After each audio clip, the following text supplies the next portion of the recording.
સવારના નાસ્તામાં કે રાત્રે જમવામાં જો કંઈ બનાવવાનું ના સૂઝે ને તો રોટલીના લોટમાંથી લહેસુની ચૂરચૂર રોટી જરૂર બનાવજો. અનેક પરતોવાળી આ રોટલી એટલી બધી ટેસ્ટી લાગે છે ને કે ઘરના નાના મોટા બધા સભ્યોને પસંદ આવે છે. સાથે બનાવવી પણ એટલી સરળ છે ને કે તમે વારે વારે બનાવશો. હવે આ રોટલી સાથે ખવાય એવું મસ્ત મજાનું વેજીટેબલ દહીં બનાવીશું, જે રોટલીના સ્વાદને બમણો કરી દેશે. તો ચાલો આજે એકદમ ટેસ્ટી એવી રોટી અને રાયતું બનાવી લઈએ.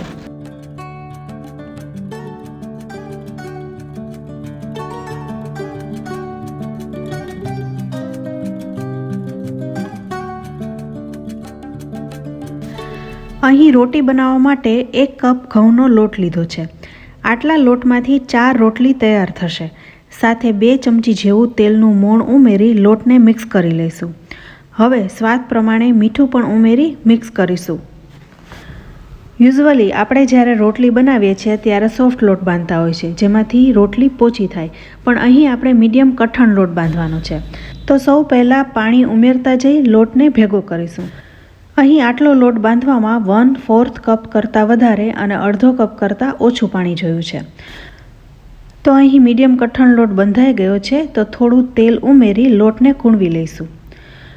લોટને અહીં 10 મિનિટ માટે રેસ્ટ આપીશું, તો ઢાંકી સાઈડમાં રાખી દઈશું.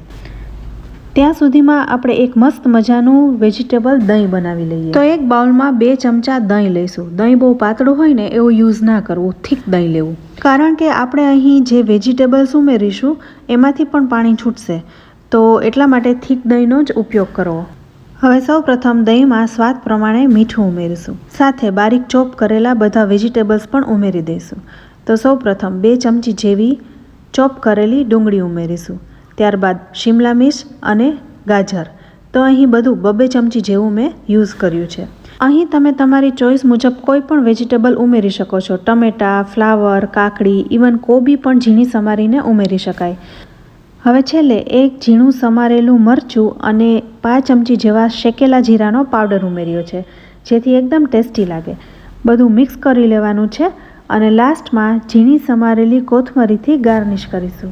આ વેજીટેબલ દહીં બની જાય એટલે ફ્રીઝમાં મૂકી દઈશું. તો આ ક્રન્ચી ઠંડુ દહીં ગરમા ગરમ રોટી સાથે ખૂબ જ મજા આવે છે. તો અહીં આ વેજીટેબલ દહીં તૈયાર છે, તો ફ્રીઝમાં મૂકી દઈશું. હવે 10 મિનિટમાં લોટ સરસ કૂણવાઈ ગયો છે, તો આટલા લોટમાંથી 4 લુવા કરી લઈશું અને વણવા માટે ઘઉંનો લોટ લીધો છે. હવે અહીં રોટી લસણવાળી કરવાની છે, તો 25થી 30 કળી લસણને બારીક ચોપ કરી લીધી છે. સાથે કોથમરીને પણ બારીક સમારી લીધી છે. હવે 1 લુવાને ઘઉંના લોટમાં બોળી મીડિયમ થિકનેસની રોટલી વણી લેવાની છે. અહીં બહુ પાતળી રોટલી નથી કરવાની. તો આપણે રોટલી વણી લીધી છે. તો હવે આ રોટલી ઉપર તમને ગમે તે ઘી, બટર કે તેલ સ્પ્રેડ કરી લેવું. ગરમ કરીને લગાવવું, જેથી આપણે આની ઉપર જે મસાલો લગાવીએ ને એ સરખી રીતના મિક્સ થઈ જાય.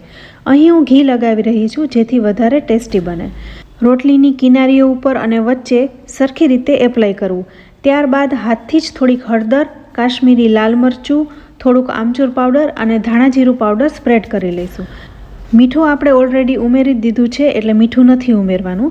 રેન્ડમ જ થોડા 2 ચપટી જેવા બધા મસાલા ઉમેરી હવે સરખી રીતના ઘીમાં આપણે મિક્સ કરી લેવાના છે. સ્ટ્રોંગ ફ્લેવર વધારે ખાવી હોય તો વધારે મસાલા ઉમેરી શકાય. 1 જ ચમચી ઘી પણ વધારે લઈ શકાય. હવે બધા મસાલા ઘીમાં એકદમ સરસ રીતના સ્પ્રેડ થઈ ગયા છે. તો રોટલી ઉપર આવી જ રીતના રેન્ડમ કટ લગાવી લેવાના છે. અહીં આપણે મીડિયમ કઠણ લોટ બાંધ્યો છે, એટલે પટ્ટીઓ સરસ રીતના તૈયાર થશે. પણ જો લોટ થોડો ઢીલો હોય ને તો કટ લગાવવામાં મુશ્કેલી થાય છે. પણ જો ઢીલો થઈ ગયો હોય તો થોડો લોટ ઉમેરીને કઠણ કરી લેવો.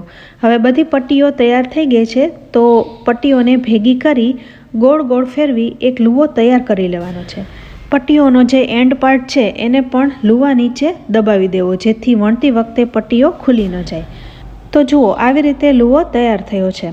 હવે આ લુવા ઉપર આપણે બારીક સમારેલું લસણ અને કોથમરી એપ્લાય કરવાના છે. અહીં લસણ બને એટલું બારીક સમારવું, જેથી એકદમ સરસ રીતના ચોંટી જાય. અહીં મેં સૂકા લસણનો ઉપયોગ કર્યો છે, પણ જો તમારે લીલું લસણ વાપરવું હોય ને તો એ પણ વાપરી શકાય. હવે આ લુવામાં આપણે કોથમરી પણ લગાવી દીધી છે. તો જુઓ, દેખાવ જ કેટલો સરસ લાગી રહ્યો છે, જોઈને જ ખાવાનું મન થાય છે. હવે આ લુવાને વણતી વખતે આપણે બંને સાઈડ કોરો લોટ લગાવી દઈશું, જેથી વેલણ છે ને એ રોટલીમાં ચોટે નહીં. તો બસ હવે ધીરે ધીરે આપણે મીડિયમ થિકનેસની રોટલી વણી લેવાની છે. એકદમ પાતળી રોટલી ના વણવી. આ રોટલીને શેકવા માટે ગેસ ઉપર તવી પણ ગરમ કરવા મૂકી દીધી છે. તો જુઓ, અહીં આપણે મીડિયમ સાઇઝની રોટલી વણી લીધી છે. મેં પહેલાં કીધું એમ રોટલીને શેકવા માટે તમે ઘી, બટર કે તેલનો ઉપયોગ કરી શકો છો. તવી ગરમ થઈ ગઈ છે તો મેં ઘી લગાવી દીધું છે અને રોટલીને પણ ઉમેરી દીધી છે. અહીં આ જેમ જેમ રોટલી શેકાતી જશે એમ એના પડ ખુલતા જશે. તો બંને સાઈડ આપણે ઘી લગાવી રોટલીને શેકી લેવાની છે. આ રોટી આજે આપણે દહીં સાથે સર્વ કરીશું, પણ કોઈ પણ સબ્જી કે દાળ સાથે પણ એટલી જ સરસ લાગે છે. તો ફ્રેન્ડ્સ, તમે આ રીતે એકવાર જરૂરથી આ રોટી બનાવજો. અહીં ગેસની ફ્લેમ મીડિયમ ટુ લો રાખવાની છે.